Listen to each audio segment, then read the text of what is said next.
بسم اللہ الرحمن الرحیم۔ شکریہ چیئرمین صاحب۔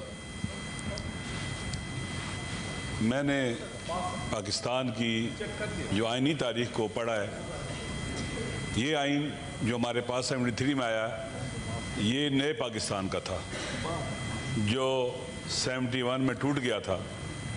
اس کے بعد یہ نیا آئین وجود میں آیا۔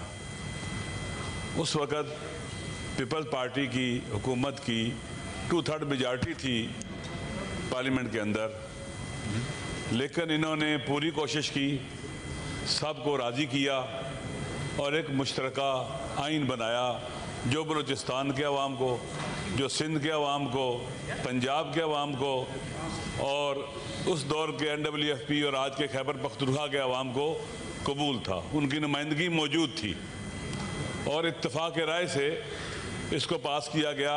اپنی 2/3 میجارٹی کی بنیاد پر اپوزیشن کی رائے کو بلڈوز نہیں کیا گیا اور ان کو باقاعدہ موقع دیا گیا۔ ان کے ساتھ کنسنسس ہوا، مذاکرات ہوئے، بات چیت ہوتی رہی۔ میرے لیے، میں نے سنا ہے کہ جب 18ویں امینڈمنٹ بھی آئی تو کافی عرصہ اس پہ گفتگو ہوتی رہی، اپوزیشن بھی تھی، سارے تھے، بیٹھ کے بات کرتے رہے، ایک کنسنسس بنایا۔ لیکن افسوس کے ساتھ کہنا پڑتا ہے کہ 26ویں یعنی ترمیم کس طرح سے اس پارلیمنٹ کے اندر، جناب چیئرمین صاحب آپ خود اپنی آنکھوں سے دیکھا اور سنا بھی ہے، کیسے لوگوں کو راضی کیا گیا، اٹھایا گیا، تھریٹ کیا گیا۔ اور یہ 26ویں یعنی ترمیم اس نے کیا کیا، آئین کو متنازع بنا دیا۔ پارلیمنٹ کی جو وقار ہوتا ہے اس کو پاؤں تلے روندا، مذاق بنایا گیا پارلیمنٹ کو، تمسخر اڑایا گیا پارلیمنٹ کا۔ لوگ چھپتے رہے، اپنے افراد کو چھپاتے رہے، کہیں زبردستی نہ لیں، اور زبردستی اٹھا کے لے گئے۔ آپ اختر جان مینگل کے جو ساتھی تھے آپ کے سامنے کہ کیسے ان کو لایا گیا تھا یہاں پر۔ دیکھیں، آئین کو متنازع بنانا بہت بڑا جرم ہے۔ ایک متفقہ آئین کو کنسنسس کے بغیر، اپوزیشن کا آن بورڈ لیے بغیر، عوام کے درمیان ڈیبیٹ ہونی چاہیے۔ اگر اس آئین کو عوام کی حمایت حاصل نہ ہو، ان ترامیم کو عوام کی حمایت حاصل نہ ہو، تو کیسے وہ اس کو قبول کریں گے اور اس کی حرمت کے قائل ہوں گے؟ ہمارے حیرانگی ہے کہ کیا جلدی ہوتی ہے، اچانک آپ رات کو اٹھتے ہیں، کہتے ہیں آپ کی امینڈمنٹ ہو رہی ہے، پھر آپ 4-5 دنوں میں اپنے فیصلہ کر رہے ہیں۔ کیا جلدی ہے آپ کو؟ اگر 20 دن لگ جائے، 30 دن لگ جائے، مہینہ لگ جائے، 2 ماہ لگ جائیں، لیکن کنسنسس ہو آپ کا، آپ جو پبلک اوپینین ہے وہ بھی آپ کے ساتھ ہو۔ لیکن یہاں آپ کے دیکھیں الٹی گنگا بہتی ہے۔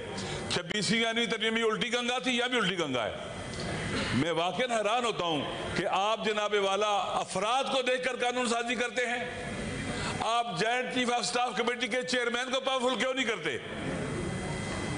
پاکستان جب ٹوٹنے کے بعد یہ آئین بنا، اس میں joint chief of staff committee کے چیئرمین کو جو رکھا گیا تھا، اس لیے رکھا گیا، دنیا کے اندر موجود ہے، وہاں پر باقاعدہ joint chief of staff committee کے چیئرمین ہوتے ہیں، وہ کوارڈینیٹ کرتے ہیں، چیزوں کو لے کے چلتے ہیں۔ ہمارے ہاں joint chief of staff committee کے چیئرمین کو انتہائی کمزور کر دیا گیا، اور آرمی چیف جو اس کے انڈر آتا تھا اس کو طاقتور کر دیا گیا۔ دیکھیں یہ عدم توازن پاور کا اور چیک نہ ہونا، بدون چیک۔ اب پہلے آپ دیکھیں مارشل لا لگتے ہیں، ایک تالے آزمات ہے، کورٹ بھی اس کے ساتھ لگ جاتے ہیں، عدلیہ بھی اس کے ساتھ لگ جاتی ہے۔ 26ویں آئینی ترمیم کے بارے میں پاکستان میں ریفرینڈم کروا لیں، پاکستان کے عوام نے اس کو مسترد کیا، قبول نہیں کرتی، آپ کی عدلیہ پیرالائز، ہم پیرالائز، تمام ادارے پیرالائز ہو چکے ہیں، مفلوج ہو چکے ہیں، کوئی اپنا رول پلے نہیں کر رہا۔ ہمیں بٹھایا جاتا ہے، زبردستی آئینی ترامیم لائی جاتی ہیں، اور اس کے بعد کہتے ہیں جی آپ اس کے اوپر ڈیبیٹ کر لیں۔ آپ کے پاس 2 دن ہے، کیوں 2 دن ہے ہمارے پاس 1 مہینہ کیوں نہ ہو؟ کیا جلدی ہے ہمیں؟ آسمان گر رہے زمین پر؟ میرے خیال میں یہ پریکٹس پاکستان کے عوام دیکھ رہے ہیں کہ یہاں پر ایسے لوگ پارلیمنٹ کے اندر آ گئے ہیں جو آزاد نہیں ہیں، آزاد نہیں ہیں، تالے آزما اور طاقتور لوگوں کے پریشر کے نیچے آ کے یہ ان کی مرضی کے قانون پاس کرتے ہیں، ان کی مرضی کے بل پاس کرتے ہیں۔ یہ صحیح کیوں نہ ہو؟ یہ صحیفہ کیوں نہ بن جائے؟ اگر اس طرح سے آپ اس کو پاس کرائیں گے اور سینٹ میں لے کے آئے دیکھیں، یہ متنازع ہوگا، آئین کو متنازع کرے گا۔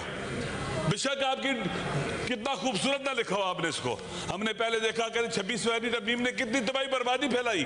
لہٰذا میرے خیال میں یہ جو آپ نے قدم اٹھایا ہے، یہ خوبصورت ہی کیوں نہ ہو، بہترین ہی کیوں نہ ہو، ہمیں آج پتہ چل رہا ہے، ہم اپوزیشن میں موجود ہیں، ہمیں کیوں نہیں پہلے بتایا گیا؟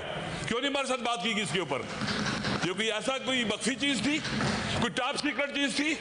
عوام سے اور عوام کے نمائندوں سے کیوں سے الگ تھلگ رکھا گیا؟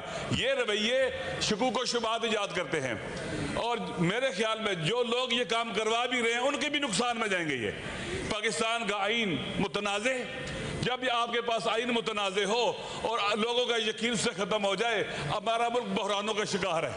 کل خدا نے جب پہلے پاکستان ٹوٹا تھا اس وقت کوئی آئین نہیں تھا ہمارے پاس کہ کہاں جائیں، کیسے حل کریں اپنے مسائل کو۔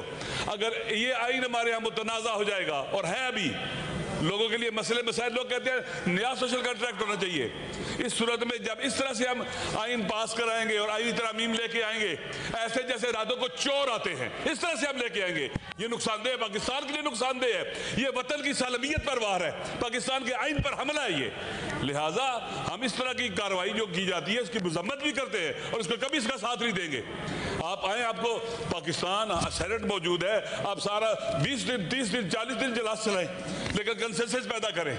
آپ ماشاءاللہ آپ کا ایک جمہوریت کے ساتھ آپ ایک رابطہ ہے، چیئرمین صاحب تعلق رہا ہے، آپ تجربہ کار ترین یہاں پر شخصیت ہیں، آپ کو انہیں عقل دینی چاہیے تھی، سمجھانا چاہیے تھا، ایسے ترامیم نہیں آتی، یہ طریقہ کار درست نہیں ہے۔ آپ نے لکھا ہے کہ قرآن اور سنت سپریم ہے، حکمیت اللہ کی ہے، آپ یہ جو ترامیم کر رہے ہیں اسے اللہ کی حاکمیت طاقتور ہو رہی ہے۔ آرٹیکل 1 کیا کہتا ہے کہ حاکمیت اعلیٰ اللہ کی ہے، قرآن و سنت سپریم ہے۔ اب جو امینڈمنٹ لائیں، جو بھی لے کے آئیں، اس سے یہ پتہ چلنا چاہیے کہ ایک تو عوام امپاور ہو رہے ہیں، دوسرا اللہ کی حاکمیت کو پاکستان میں عملی کیا جا رہا ہے، اس سے اللہ کی حاکمیت عملی ہو رہی ہے، ایسے ہو رہا ہے۔ اللہ نے ایسی قوانین نازل کی ہیں، اللہ نے ہمارے لیے جو دین بھی بھیجا ہے وہ آہستہ آہستہ ترتیب کے ساتھ بھیجا ہے۔ میرے خیال میں اچانک چیزوں کو لے کے آنا اور اس آئین کو متنازع بنانا، پاکستان کے اوپر حملہ ہے، آئین پر حملہ ہے۔ اور یقین کر لے یہ جو سوشل کنٹریکٹ تھا، عمرانی معاہدہ تھا پاکستان کے عوام کے درمیان، جس نے ہمیں اکٹھا رکھا ہوتا فیڈریشن کو، یہ آج دفن ہونے جا رہا ہے، یہ دفن ہونے جا رہا ہے۔ بہترین الفاظ میں وزیر قانون صاحب بات کرتے ہیں، ماشاءاللہ یہ تو لگتا ہے کہ لائٹ موڈ میں کہہ رہا ہوں، لگتا ہے کہ ساحر ہے، جادوگر نہیں جیسے ہوتا، بہترین مشکل ترین اور ایسی چیز جس کی نفرت کی جائے اس کو بھی بڑا پاک بنا کے پیش کرتے ہیں۔ میرے خیال میں درست نہیں ہے، ہمیں پتہ ہونا چاہیے، آپ سب جانتے ہیں کہ 8 فروری 2024 کو کیا ہوا، ہم سب جانتے ہیں، ہمیں سب کو پتا ہے کہ یہ جو پارلیمنٹ بنی ہے، سینٹ بنا ہے، یہ فارم 47 کا، یہ پاکستان کے عوام کا نمائندہ نہیں ہے۔ جب پاکستان کے عوام کا نمائندہ نہیں ہے، یہ جو بھی آئینی ترامیم کرے گا، یہ پاکستان کے عوام اس کے ساتھ نہیں ہوں گے۔ نتیجہ کیا نکلے گا؟ پاکستان کے عوام جب ساتھ نہیں ہوں گے، ہم اس سینٹ کی حیثیت بھی ختم ہو جائے گی، پارلیمنٹ کی حیثیت بھی ختم ہو جائے گی۔ میرے خیال میں بیٹھے وہاں آپ نے جو پارلیمانی، آپ کیوں کہتے ہیں کہ 2 دن کے اندر یہ فیصلہ کر لیں؟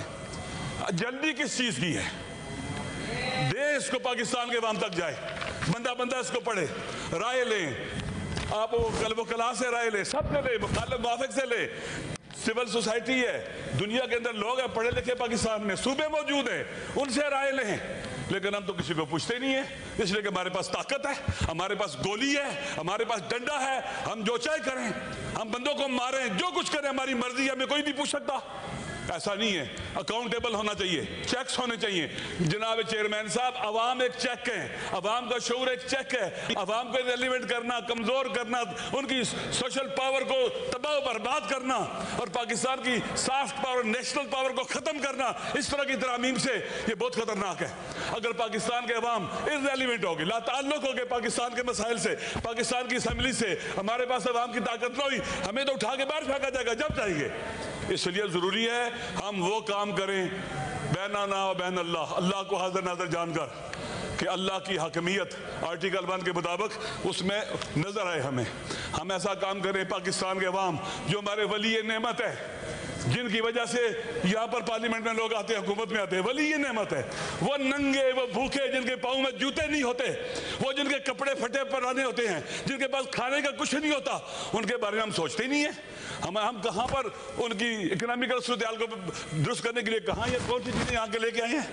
وہ جو ہمیں ووٹ دیتے ہیں، وہ جو پاکستان کے ساتھ کھڑے ہوتے ہیں، اتنی تباہی بربادی کے باوجود، بھوک افلاس کے باوجود، مشکلات کے باوجود، نامنی کے باوجود بھوکے سوتے ہیں، وہ جو اینٹوں کے بٹھوں پر کام کرتے ہیں، وہ جو ہاری ہے، وہ جو غریب ہیں، ہم نے کبھی ان کے بارے میں سوچا ہے؟ ہمارے پاس تو بجلی کا بل 10 لاکھ بھیجے پرواہ نہیں ہوتی.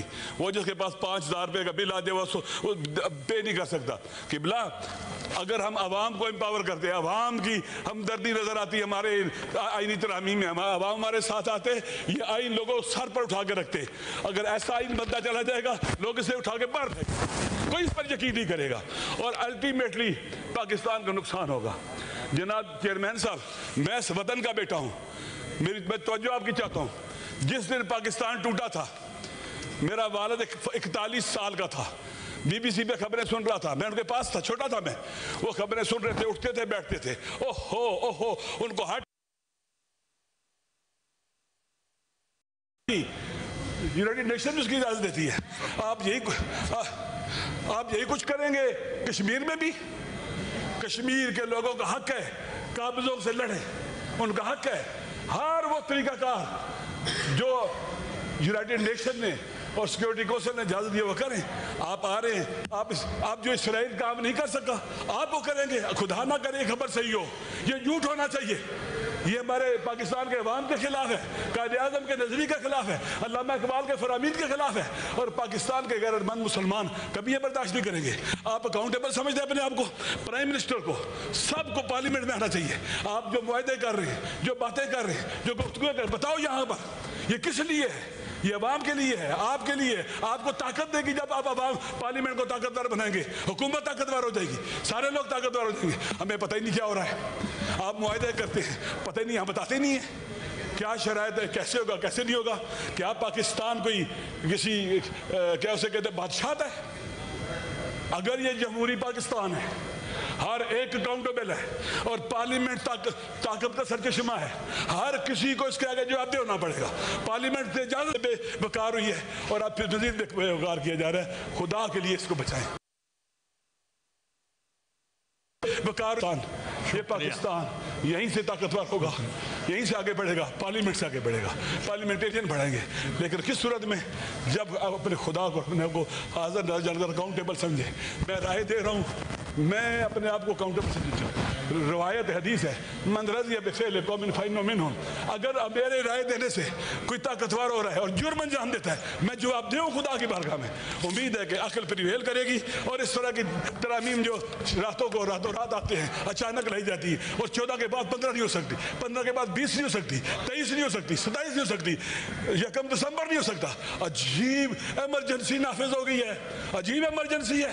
خدا کے لیے ان چیزوں سے بچائیں ہمیں. شکریہ. سینیٹر احمد ولی خان.